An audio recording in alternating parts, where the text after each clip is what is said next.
नमस्कार दोस्तों, उपस्थित हूँ आपके सामने एक नए वीडियो के साथ।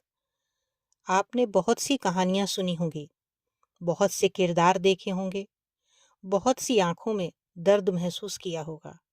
मगर जब मीना कुमारी की आँखें स्क्रीन पर उतरती थीं, चला आया तो था ऐसा लगता था आपके पाँव जैसे दुःख देखे। ने कोई चेहरा ओढ़ बहुत लिया हो, हसीन है, कोई इन्हें आवाज़ जमीन ले पर ली, मत उतारिएगा, कोई रूप ले लिया हो। मैले हो जाएंगे। मीना कुमारी सिर्फ एक अभिनेत्री नहीं थीं, वो उस दर्द की परिभाषा बन चुकी थीं जिसे सिर्फ महसूस किया जा सकता है, बोला नहीं जा सकता। हम बात कर रहे हैं एक ऐसी अदाकारा की जो जितनी पर्दे पर रोशन थी, उतनी ही निजी जिंदगी में बुझी हुई लगती थी। उनका असली नाम महजबी बानो था। 33 साल के करियर में उन्होंने 90 से अधिक फिल्मों में काम किया और भारतीय सिनेमा की वो बेहतरीन अभिनेत्रियों में से एक मानी जाती हैं। मीना कुमारी का जन्म 1 अगस्त 1932 को मुंबई में हुआ था। उनके पिता अली बख्श और माता इकबाल बेगम थीं। बचपन में उन्हें चीनी कहा जाता था क्योंकि उनकी आंखें छोटी थीं। 1939 में उन्होंने विजय भट्ट की फिल्म लेदर फेस में बाल कलाकार के रूप में काम किया। एक शायर की बेटी और एक बहुत ही गरीब परिवार में जन्मी इस बच्ची ने कभी नहीं सोचा था कि उसे ट्रेजेडी क्वीन का खिताब मिलेगा। वो महज 4 साल की थीं जब कैमरे के सामने खड़ी की गईं। चंद पैसों की खातिर उन्हें फिल्मों में काम करना पड़ा क्योंकि घर में रोटियों की जगह आंसू पकते थे।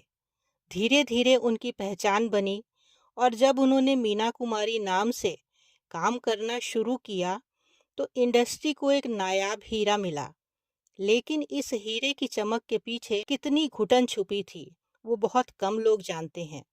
मीना कुमारी ने जो भी किरदार निभाए उसमें जान डाल दी, मगर उनकी निजी जिंदगी का किरदार इतना तकलीफ दे था कि उसे शब्दों में पिरोना आसान नहीं है। कहा जाता है कि उन्होंने जो दर्द पर्दे पर दिखाया वो असल में उनके दिल से निकल कर आया था। शायद इसी वजह से दर्शक उनसे खुद को जोड़ पाते थे, क्योंकि वो अभिनय नहीं कर रही थीं, वो जी रही थीं।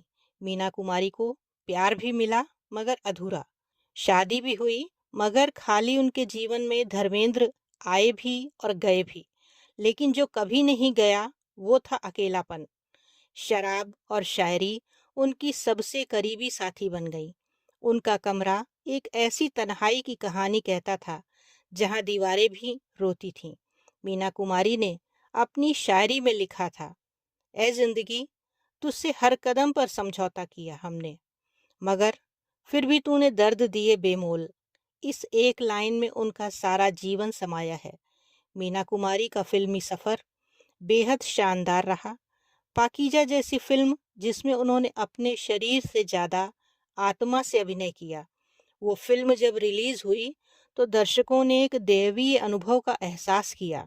मगर अफसोस की बात ये रही कि इस फिल्म की सफलता मीना कुमारी देख नहीं पाई, क्योंकि उसकी रिलीज के कुछ ही दिनों बाद उनका निधन हो गया। उनके अंतिम दिनों में अस्पताल की सफ़ेद चादरें उनकी फिल्मी दुनिया के भव्य सेटों से कहीं ज़्यादा सच्ची लग रही थी। मीना कुमारी ने इंडस्ट्री को सिर्फ फिल्में नहीं दी, उन्होंने एहसास दिए, दर्द दिए और एक मिसाल दी कैसे एक औरत हंसते हुए भी टूट सकती है। उनके चाहने वालों की कभी कमी नहीं रही, मगर उनका साथ किसी ने नहीं निभाया। ये अजीब विडंबना थी कि जो महिला पूरे देश की आंखों का तारा थी, वो खुद एक बूंद प्यार के लिए तरस गई। उन्होंने एक बार कहा था, मैं कैमरे के सामने जितनी खूबसूरत लगती हूँ, अंदर से उतनी ही बिखरी हुई हूँ।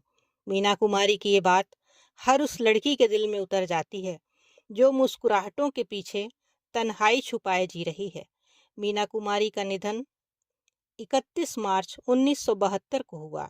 उस दिन बॉलीवुड ने सिर्फ एक अभिनेत्री नहीं खोई, उसने अपनी आत्मा का एक हिस्सा खो दिया।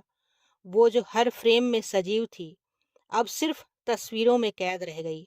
उनकी फिल्में आज भी चलती हैं, लोग देखते हैं, रोते हैं, मगर शायद कोई भी उनके जैसा अभिनय दोहरा नहीं सकता। क्योंकि मीना कुमारी सिर्फ कैमरे की कलाकार नहीं थी, वो उस दौर की आवाज़ थी। वो औरत की पीड़ा को मौन में भी व्यक्त कर जाती थी। तो दोस्तों, इसी के साथ लेते हैं आपसे विदा। मिलते हैं जल्दी ही नेक्स्ट वीडियो में। अगर आपको हमारे वीडियो अच्छे लगते हों तो चैनल को सब्सक्राइब अवश्य करें। Good bye.